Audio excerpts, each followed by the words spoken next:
This man had just embraced his girlfriend when, in the next moment, she turned into a monstrous creature, biting into his shoulder. Fortunately, the steel plates of a nearby unfinished building suddenly broke, and thousands of tons of steel blocks buried Rise beneath them, allowing Ken to survive. However, when Ken returned from the hospital, he found that his body had changed in a strange way. Foods that he used to find delicious now only left a foul taste in his mouth. The scent of humans on the street made him uncontrollably drool. Only the pain from biting his fingers could somewhat help him regain his sanity. Ken's body was now showing the same signs as those reported on the news about the ghouls. When he arrived home, he looked in the mirror and was shocked to see that he had transformed into one of them. Suddenly, he recalled something he had heard while unconscious. The doctors had transplanted Rise's organs into Ken in order to save his life. Ken rushed to the kitchen, grabbed a large knife, and decided to remove the organs, believing that they were the cause of his mutation. He screamed in agony, but the knife broke in his hand. Ordinary knives couldn't hurt him now. Ken had fully transformed into a ghoul. Ken was in great pain and quickly lost his sanity. Then, he suddenly smelled a familiar, comforting aroma, like the food his mother used to make for him when he was a child. The overwhelming hunger drove him to follow the scent. Soon, he arrived at the source of the smell. However, when he saw clearly, he was completely stunned. The scent he had longed for came from a human body lying on the ground. Unable to accept it, Ken knelt down in shock. His presence caught the attention of a nearby ghoul who was eating, who saw Ken as one of his kind and suggested they eat together. However, since it had been a long time since he had eaten, he couldn't share too much with Ken. Before the ghoul could act, he was kicked to the ground by Nishiki, who warned them not to eat on his turf. Ken, now terrified, had no time to react before Nishiki pinned him to the wall. Despite Ken's explanations, Nishiki showed no intention of letting him go. Just as Ken was about to lose consciousness, someone jumped down. It was Tuka from the coffee shop. Nishiki treated this place as his eating ground, but Tuka wasn't pleased. Since Rise's food had always been for the weaker ghouls, and the area had been managed by the stabilization district,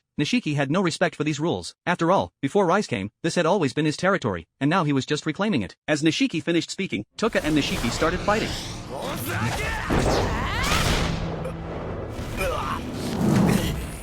With just a slight attack from Tuka, Nishiki immediately fled. Ken, standing in front of the human body, was desperate to eat but couldn't bring himself to. Tuka immediately handed him an arm, but as soon as she saw Ken's face, she realized who he was. Ken was the human who had been with Rise. He begged Tuka to save him, explaining that he was still human, but now he desperately wanted to eat the corpse. He was struggling to control himself, but if he gave in, he wouldn't be human anymore. Tuka saw Ken's pain and suggested he just eat the body, but Ken refused, muttering that he couldn't. He didn't understand why he had turned into a ghoul. These creatures not only killed humans but also turned on each other. Ken didn't think he was like that. He was human, not a monster. Seeing Ken in agony, Tuka told him to give up, offering to help him if he couldn't summon the courage to eat.